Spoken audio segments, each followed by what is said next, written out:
Hélène Afodagni, Hélène. Et puis, ma dame là, ProSecAl, Peremianti, monter que mi le tout soja.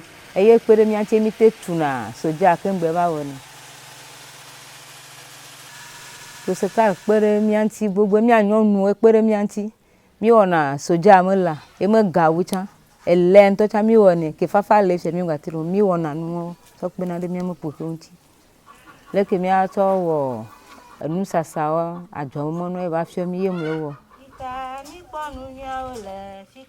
Que ProSecAl fermier soja me dowa e va pere mi anti ple gaze o va na mi so no wo ajo me na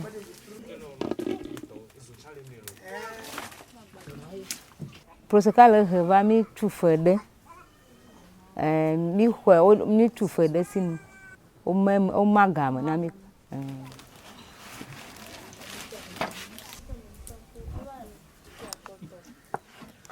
soja elle la metepe nenyi be o mpo la vie de pe fiesi bi le ke mi o soja fi nenyi be o we dare ne pu no to be pu nye so dare pe gam no ja da nu pa o la zin enyi enu nyam o la no la mesem nene mi ja flo mi troloke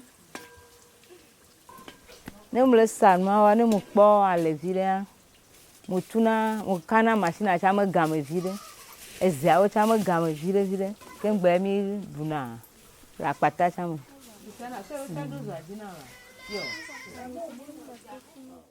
Soja! Ore! Soja vivi ade!